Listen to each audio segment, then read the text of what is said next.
quando eu for erguido às alturas. Agora ultrapassamos palavras e pensamentos e ingressamos naquele lugar que é a comunhão com Deus. Ainda na minha carne eu verei a Deus. Quando? Quando estivermos quietos, quando obedecermos ao primeiro mandamento, reconhecendo a existência de um poder único, reconhecendo Deus como a realidade central do nosso ser. Quando tivermos renunciado a todos os conceitos errôneos, como sendo apenas um braço carnal, um nada, então estaremos firmes naquela consciência da unidade e faremos brilhar a luz em nós. As armas da crença humana, concepções humanas e pensamentos humanos, não têm poder sobre aquele que realizou conscientemente a sua unidade com Deus e sua unidade com tudo em todos os setores da vida. Aí não há mais necessidade de palavras ou pensamentos, mas tão somente a vivência íntima da unidade, que por vezes se expressa em palavras. Tudo que Deus é, isto sou eu.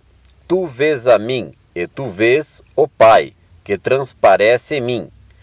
Porque eu e o Pai somos um, eu nele e ele em mim, eu em ti e tu em mim, e todos em um Cristo Jesus, em vivência espiritual, em filiação espiritual, em essencial identidade.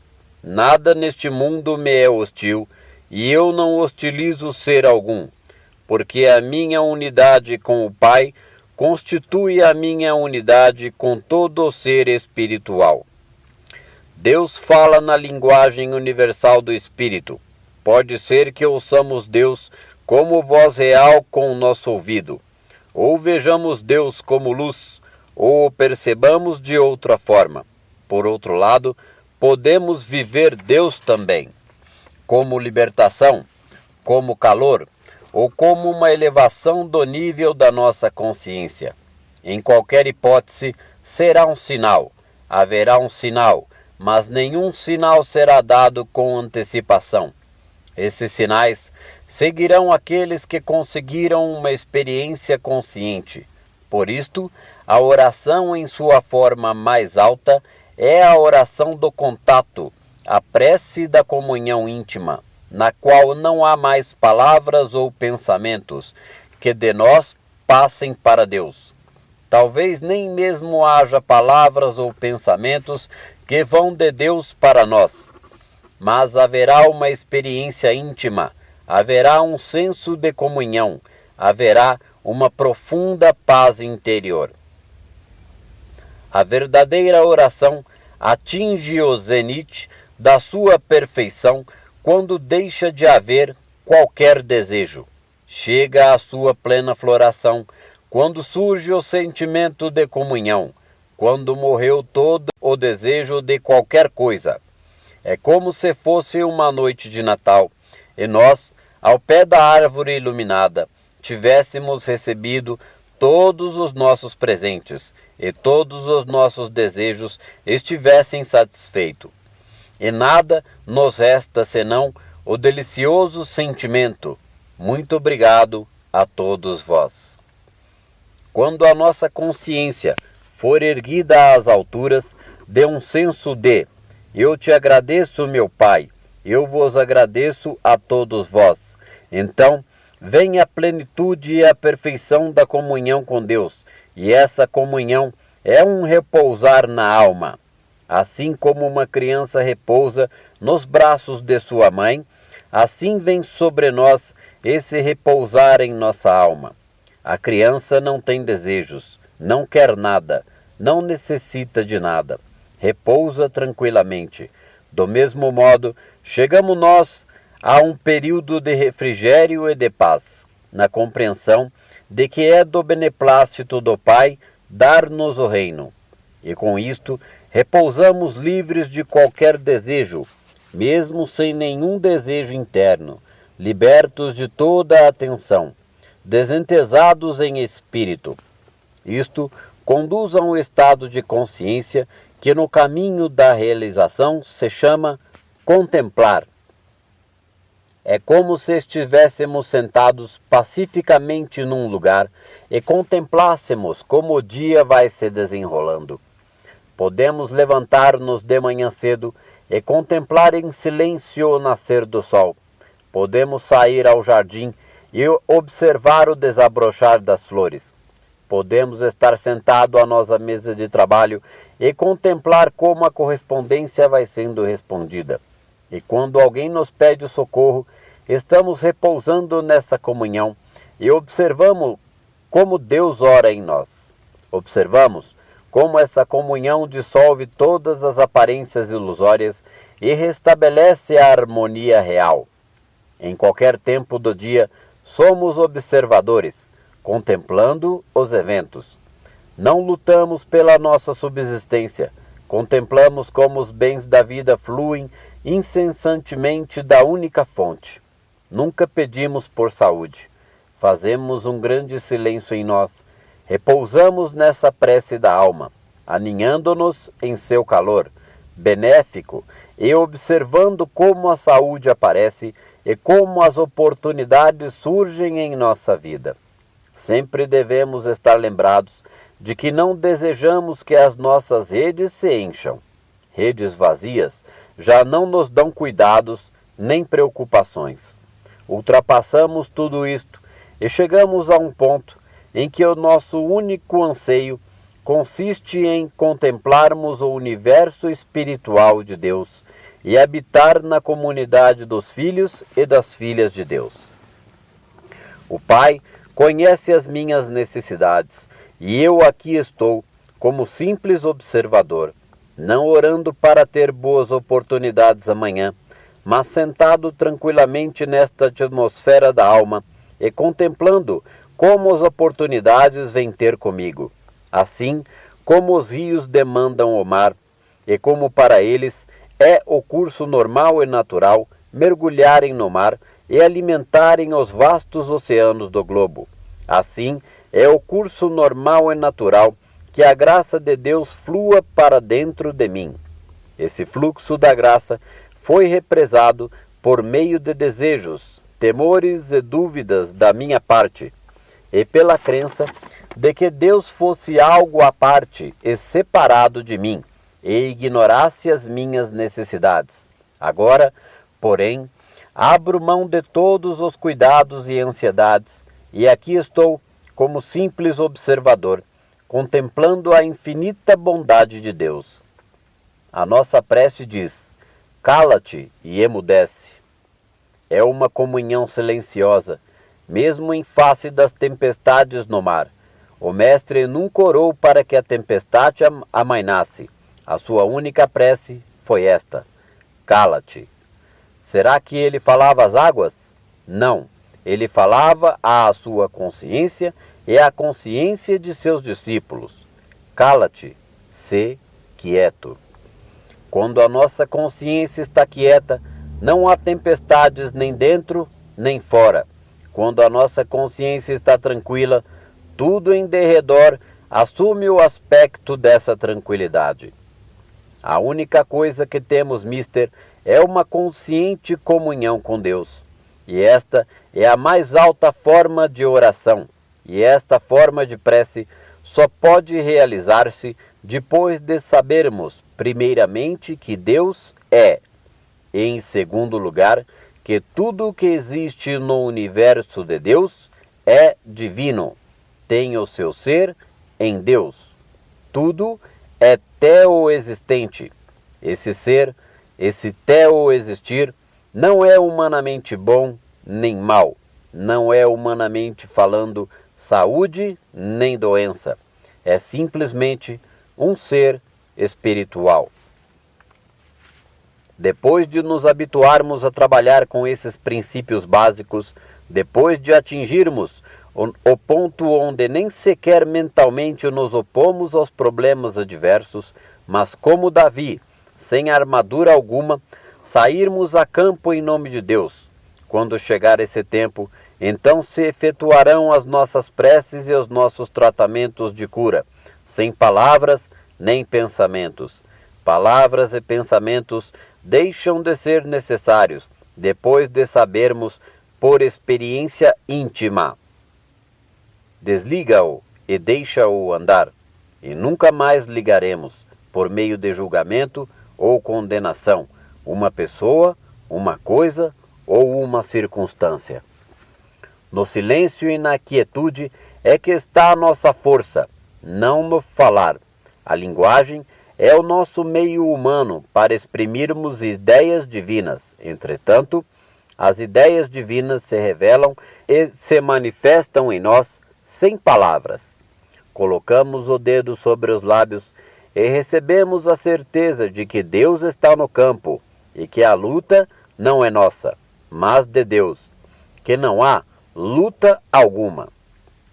É dever e privilégio de todo homem elevar o mundo até certo grau acima do nível da sua consciência atual. Os que ainda nada sabem desses princípios básicos ou que não os realizaram ainda em si, até certo ponto, têm o direito de esperar em auxílio de nós. E nós temos o direito e o dever de lhes dizer: sim, vou ajudar-te. Não por sermos mais espirituais ou por possuirmos certos poderes que eles não possuem, mas porque nós conhecemos a verdade. Esse conhecimento da verdade liberta aqueles que se dirigem a nós. Além disso, nossa obrigação, se é que somos pesquisadores sérios, abrirmos mão dos nossos problemas pessoais, deixarmos de orar por esses problemas e começarmos a orar por outro, deixando que as nossas crenças errôneas e nossos entraves sejam dissolvidos pela verdade que abraçamos em prol do mundo e em prol daqueles que pedem o nosso auxílio. Para o homem que ainda está escravizado por conceitos materiais, é muito importante que tenha boa saúde e bons recursos financeiros, recursos abundantes, bons amigos e parentes. Não é assim com os que buscam a verdade. Estes não têm o direito de serem orientados, influenciados ou dominados pelos padrões dominantes do mundo. Não devem dar importância ao seu corpo, à sua bolsa ou aos seus afazeres. Que diferença fazem essas coisas? Uma só coisa é realmente importante. Será que eu conheço a Deus? Será que atingi um ponto em minha vida onde possa conhecer a Deus? Que diferença faz que eu tenha muita ou pouca saúde, se não conheço a Deus? Se ainda não me encontrei com Ele face a face. Prosseguindo em nossos esforços, não tardaremos a efetuar curas em nós mesmos e curas em outros. Mesmo a cura de uma simples dor de cabeça nos deveria servir de prova de que a presença de Deus está atuando em nossa vida, aqui e agora. Depois disso, nunca mais deveria haver necessidade de outra cura, porque a partir daí saberemos. Agora sei que há uma possibilidade de ter a experiência de Deus em minha vida. Agora tive a prova disto. De hoje em diante, dedicarei a minha vida a esse ideal. Depois de meses ou anos de semelhante dedicação, chegará o momento em que raras vezes, talvez nunca mais, será necessário apelarmos para o auxílio de outra pessoa. Pode, contudo, haver momentos de angústia em que tal coisa se torne necessária. O Mestre assim fez quando pediu aos seus discípulos que vigiassem com ele, e também na cruz deve ter esperado algo deles. É certamente correto que, ocasionalmente, quando nos achamos em dificuldade, peçamos ajuda aos outros. Por isto, somos companheiros na mesma jornada. É por isto que espiritualmente somos irmãos e irmãs. Espiritualmente, pertencemos todos à mesma família. Uma vez que tenhamos encontrado Deus face a face e saibamos o que a presença de Deus significa em nossa vida, a partir daí a nossa vida não tem mais senão um único sentido: viver na presença de Deus. A partir daí, não teremos mais nenhum problema a solucionar. Basta que tenhamos um verdadeiro conhecimento de Deus. Todo amigo da verdade fará bem em renunciar a toda tentativa de solver os seus problemas pessoais por si mesmo. Em vez disto, interessar-se-á pela única meta sublime. Que diferença faz se os meus problemas estejam ou não solucionados, se não cheguei a um conhecimento verdadeiro de Deus? Agora tenho um só problema: conhecer a Deus em verdade, porque conhecê-lo é possuir a vida eterna. Uma vez que eu conheça a Deus problemas todos. Basta que alguém conheça uma única verdade fundamental para poder atender a qualquer chamada para a cura, seja no que for. E se ele tivesse suficiente coragem e convicção, nenhuma diferença faria que se tratasse de câncer, de tuberculose ou de paralisia infantil. A consciência de uma única verdade. Nada mais se requer para a terapia espiritual. Se uma única verdade fosse realmente vivida, o cerne vital desta verdade, aquilo que chamamos a realização ou o conhecimento decisivo desta verdade, se tornaria vida e curaria tudo. O que geralmente acontece ao conscientizarmos uma verdade é que desta nasce outra verdade, e assim por diante, convergindo numa conclusão final, que dá clareza a toda a situação.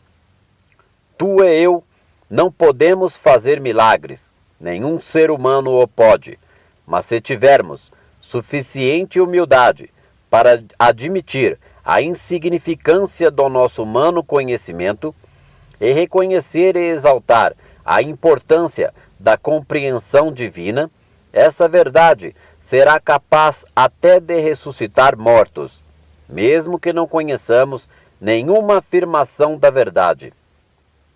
Podemos, contudo, curar, se estivermos dispostos a ficar quietos e suficientemente receptivos até que Deus fale através de nós. Esta palavra não será nossa, mas sim de Deus, e esta palavra é viva, aguda e poderosa. Toda pessoa que tiver lido este livro deveria agora estar em condições de se tornar e de tomar sobre si a responsabilidade de curar pelo Espírito. Nem tua, nem minha espiritualidade curará ninguém. Nem tua, nem minha compreensão realizará a cura. É a compreensão de Deus para a qual nos tornamos receptivos, pelo fato de estabelecermos quietude interna. Na medida que estas verdades começarem a atuar em nossas consciências, veremos que atuarão também na consciência de nossos pacientes e discípulos, bem como no mundo lá fora.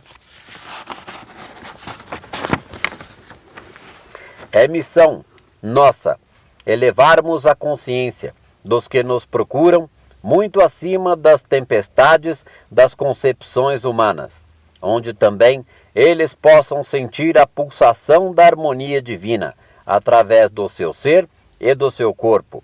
E eu, quando for erguido acima da terra, atrairei todos a mim. Isto não é uma tarefa, isto não é um trabalho, porque não visamos os homens lá fora a serem elevados.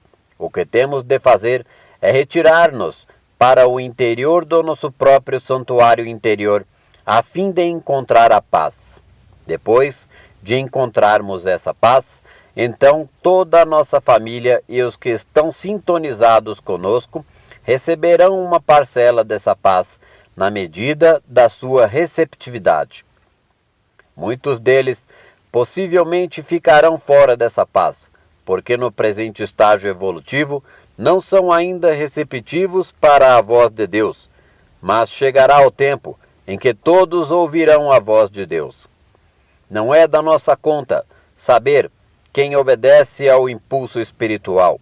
O que concerne a nós é criarmos em nós uma consciência tão elevada que aqueles que vêm ter conosco possam participar do pão espiritual, do vinho e da água. Não que nos lhe queiramos impingir, mas que toda a pessoa de espírito receptivo os possa receber. Quanto àqueles que conosco vivem sobre o mesmo teto, quer receptivos, quer irreceptivos, para a verdade, temos a obrigação de estarmos na presença deles, sempre no mais alto grau de consciência, que de momento nos for possível.